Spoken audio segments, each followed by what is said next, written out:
Olá para todos. Bom, antes de mais nada, eu queria agradecer, ao coletivo Reino em Pessoa pelo convite para participar desse congresso, parabenizar também pela escolha do tema Chorar com os que choram, que diz respeito a essa situação do contexto brasileiro de sofrimento causado pela pandemia e também pela a situação política do nosso país. Então é um momento que a fé cristã realmente está chamada a corresponder das diversas formas que é possível a essa situação, buscando oferecer respostas e teologias, para um entendimento e reação, subsidiar até mesmo ações de solução, de transformação dessas situações, ou ao menos naquilo que elas nos afeta as comunidades que nós temos acesso. Então, muito obrigada, pelo convite e parabéns pelo tema. Bom, queremos tratar desse assunto, mas na perspectiva da teologia bíblica, usando aquele texto e aquele relato da história do ressuscitamento de Lázaro, eu queria refletir um pouquinho à luz da hermenêutica contextual sobre como Jesus se comportou e qual a missão de Jesus, qual o papel de Jesus naquela situação e que de alguma forma traz para a gente orientações de como missionar no mundo num contexto de grande sofrimento, de grande dor, de choro. Então é um texto que nos faz lembrar a nossa realidade hoje, Bom, em se partindo então de uma leitura contextual, o texto está lá em João 11, a história relatada ali conta, diz que Jesus tinha uma família que era muito amiga de Jesus, que era a família de Lázaro, formada por ele, por Marta e Maria. Não sei se tinha outras pessoas não, mas em princípio eram essas pessoas. E eram irmãos, e eram muito chegados a Jesus, muito amigos de Jesus. E Lázaro adoeceu gravemente, e as pessoas então da comunidade e a própria família mandou avisar Jesus, que estava em outra cidade, mandou avisá-lo, pedindo que viesse em socorro a eles, porque Lázaro estava muito doente. Os discípulos até alertaram, avisaram Jesus, deram um recado e avisaram a Jesus que ele teria que ir, mas Jesus estava ocupado com outras coisas e não foi. E quando os discípulos lembraram, alertaram, ele falou assim, Lázaro dorme. Os discípulos então ficaram mais despreocupados e falaram, então não tem problema, significa que ele melhorou. Jesus disse, não, vocês não entenderam, Lázaro morreu. E eles ficaram meio abalados com essa notícia. Foram então a família de Lázaro, Lázaro e sua família moravam numa aldeia, em Betânia, e aí foram para lá e nem chegaram na casa de Lázaro, chegaram numa parte assim do caminho. A Marta, irmã de Lázaro, foi ao encontro de Jesus e comunicou que Lázaro havia morrido. E as pessoas então foram se aproximando, muita gente chorando, aquela comoção geral, e Jesus também se comove. Ele se permite mover por aquela situação e sente muita compaixão de todos. A Marta então vai para a casa dela e lá estava Maria. É interessante que a Maria não foi ao encontro de Jesus, não sei se estava aborrecida porque Jesus tinha sido chamado e não foi, e o Lázaro morreu, mas ela não foi ao encontro de Jesus. Sendo alertada por Marta, ela saiu às pressas e outras pessoas saíram junto, foram com ela, e ela se encontrou com Jesus e disse, olha, meu irmão morreu, o senhor não veio, o senhor devia ter vindo enquanto ele estava vivo, o senhor podia curá-lo, mas não veio, e ele morreu, e chorando e lamentando, e as pessoas em volta chorando. Jesus também chorou vendo aquelas pessoas ali sofrendo com aquela situação.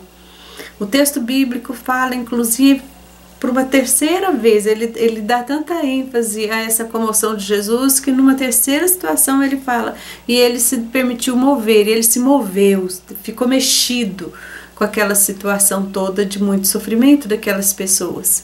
Jesus segue então em direção ao túmulo em que Lázaro estava em que ele estava, o corpo de Lázaro estava, pediu que tirassem a pedra e ordenou que o Lázaro viesse para fora, e ele voltou a viver. E todos se alegraram naquele momento. Era algo que eles não estavam esperando, pelo que nos informa o texto bíblico, né? Eles já estavam sem esperança, desesperançados, né? De que aquela situação se resolvesse, que o Lázaro pudesse voltar.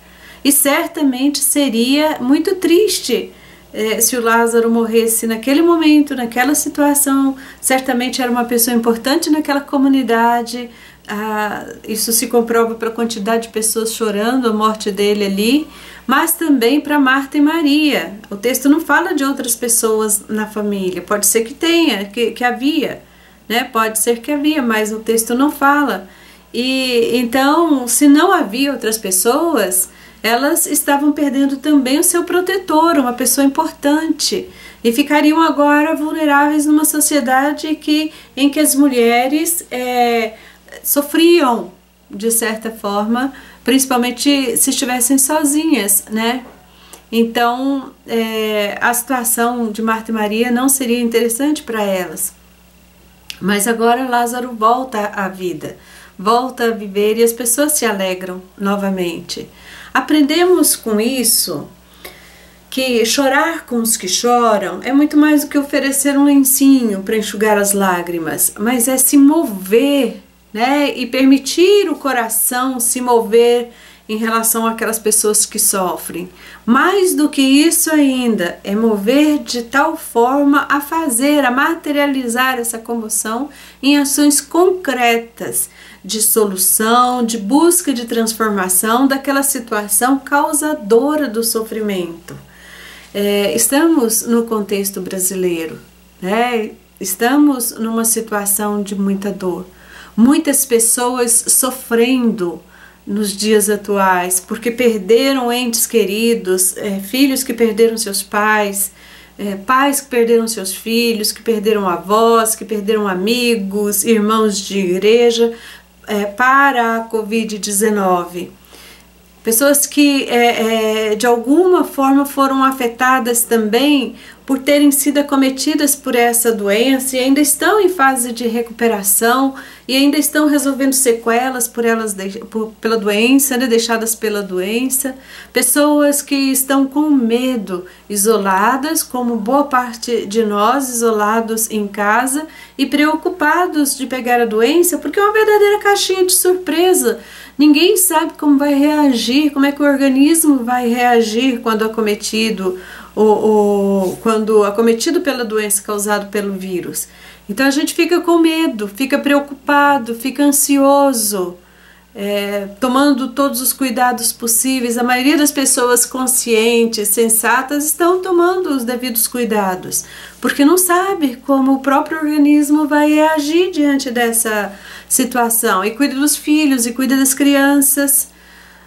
Estamos vivendo o isolamento, que é outra situação que nos causa muito transtorno, né? A casa virou um lugar de confinamento, a casa que era lugar de alegria, de prazer, de volta depois do trabalho, agora é o lugar de onde a gente quer sair, né? Porque virou um lugar de confinamento, onde a nossa liberdade não está sendo, de certa forma, praticada, acontecendo, né?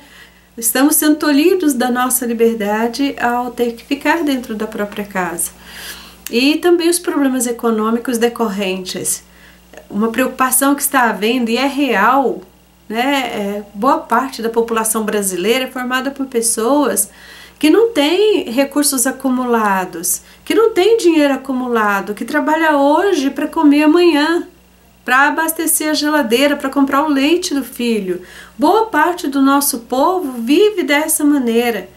E um dia sem trabalhar, muitas vezes é um dia sem os recursos para pagar o aluguel, para pagar as contas. E isso deixa as pessoas muito ansiosas, né? De forma muito normal, né? Temos que entender isso. É normal ficar ansioso diante de um quadro desse. Causar preocupação, apreensão de como as contas serão pagas. Causa, de certa forma, uma certa tensão, um certo estresse saber que estamos em casa e não poder fazer, trabalhar e cumprir as nossas tarefas, e não sabemos o que vai acontecer depois, se o emprego vai ser mantido, né? Se o salário vai abaixar, ou se vamos conseguir um outro emprego para quem foi demitido, aquele que estava procurando emprego e teve que parar porque não conseguia por causa da pandemia, se vai conseguir depois, como é que vai ficar a renda. São problemas reais, né? São verdadeiros, estão acontecendo. Embora as vidas sempre são mais importantes, teologicamente, podemos dizer isso, né? Que as vidas, sempre vida humana, vida dos animais, vida da criação de um modo geral, é sempre mais importante. Se a gente não tem vida, a gente não tem como correr atrás das questões econômicas, né? Então, mas temos que considerar que as preocupações em torno dos problemas econômicos decorrentes desse isolamento e da própria pandemia são reais. E as pessoas ficam mesmo apreensivas, e é normal que fiquem, porque cada um sabe a conta que tem que pagar, né? Então, são essas preocupações todas que estão nos envolvendo. E no conjunto dessas preocupações, ainda tem um cenário político brasileiro desastroso, complicado, uma governança que, ao invés de estar aí aliada ao povo brasileiro, à nação a qual foi colocado para governar, a população, o povo foi colocado para governar, independente de quem votou ou deixou de votar, mas a partir do momento que assume um compromisso com todo o povo brasileiro. E ao invés de se ocuparem, reunir esforços, em planejar, estabelecer plataformas de diálogo, de entendimento, para fins de amenizar o impacto da pandemia no nosso contexto brasileiro, essa governança toda faz uma competição com o vírus, porque quer chamar mais atenção do que o próprio vírus, né? E fica causando problemas diversos, e conflitos diversos e desentendimentos diversos, e tentando desviar a atenção para esse problema sério que são os adoecimentos causados pela pandemia.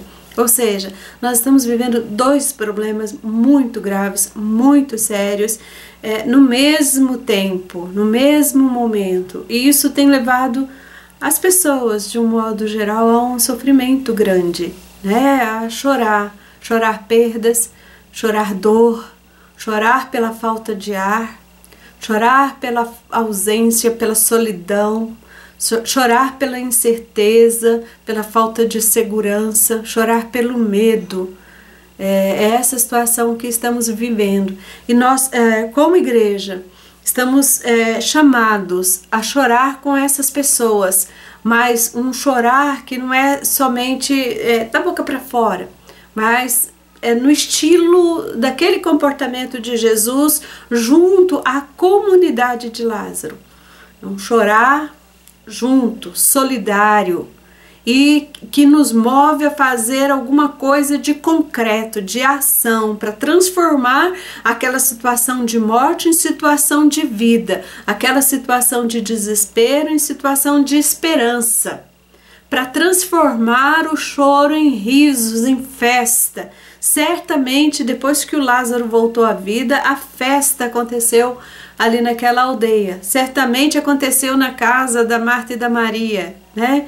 Então a igreja está chamada a transformar situações de dor em situações de alegria e de esperança, né? Da certeza de que Deus está conosco, nos acompanha nesse momento, de que não vivemos isso sozinho, de que isso que estamos vivendo não é a questão última humana que estamos vivendo. Há muita coisa pela frente, podemos reconstruir, podemos refazer, precisamos lutar, precisamos insistir, precisamos estar juntos nesta situação. Essas são as mensagens que a igreja está sendo chamada a comunicar por meio do Evangelho de Jesus Cristo, das Escrituras, né? Se fazer solidária, se colocar em espaços públicos, onde as pessoas estão buscando respostas para o seu sofrimento. A igreja está chamada a estar lá e a fazer companhia para aqueles que estão sozinhos nesta situação.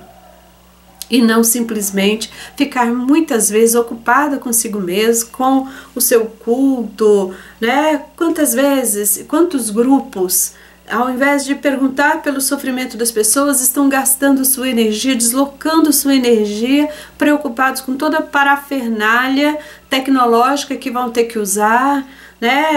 A qualidade da imagem, a qualidade do som, como reproduzir o culto no formato que era no templo, mas pouco preocupado com a família que está lá dentro daquela casa, muitas vezes pequenininha, de 2 cômodos, se a família tem álcool, se a família tem detergente, né? Se a família tem comida, tem máscaras suficientes, ou uma pessoa mesmo que não tem esses problemas econômicos, mas muitas vezes está acometida.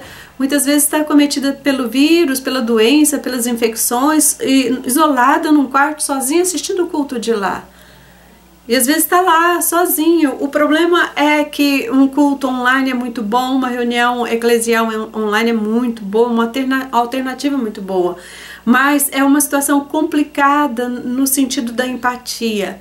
Porque as pessoas estão lá passando a sua imagem e você não sabe como é que de fato elas estão, como é que está aquele cenário em volta. Porque é possível maquiar, né? É possível disfarçar a aparência. Bota uma blusa, você não sabe com que calçada a pessoa está, como é que está no entorno dessa pessoa, como é que está a vida dessa pessoa. Então é preciso que a igreja se importe com as pessoas, é preciso que ela se preocupe com as pessoas, se permita comover, sensibilizar. É isso que aconteceu com Lázaro, né? Jesus e a família de Lázaro, na realidade, ele se permitiu comover, mexer, sensibilizar, se envolver com a situação, né? Jesus se importou a ponto de fazer alguma coisa por eles. O reino foi sinalizado naquela família, naquela aldeia. E é isso que a igreja também está chamada a fazer, a sinalizar o reino no mundo, nesse contexto atual de extremo sofrimento e desesperança, né? É isso que estamos chamados a fazer. Então, chorar com os que choram é se importar, é se envolver com aqueles que estão chorando, com aqueles que estão sofrendo. É perguntar mesmo o que você precisa de mim, né? O que você está passando, o que está acontecendo com você, qual é a sua história, do que você tem tido falta, o que eu posso fazer para você, como eu posso te ajudar, como eu posso ser solidário em seu choro, em seu sofrimento. E uma outra coisa que a igreja também está chamada a fazer é aquele papel que os discípulos cumpriram, né, de levar as situações até Jesus. É o problema, a questão da intercessão, né, do interceder. Jesus, faz alguma coisa por essa família, faz alguma coisa por essa aldeia, faz alguma coisa por nosso país. Olha o meu povo como está perdido, parece ovelhas que não têm pastor, bem assim, né, dá comida para eles. Jesus, faz um milagre. É isso que nós estamos precisando hoje no nosso contexto brasileiro. Né? Além de cuidar, de chorar com os que choram, muitas vezes o chorar envolve levantar vozes proféticas também, denunciar o mal que está também acontecendo. É preciso também fazer isso, e a missão da igreja passa por esses caminhos também, tá certo? Chorar com os que choram é fazer alguma coisa por eles. Estamos chamados a isso, e essa é a missão da igreja no mundo.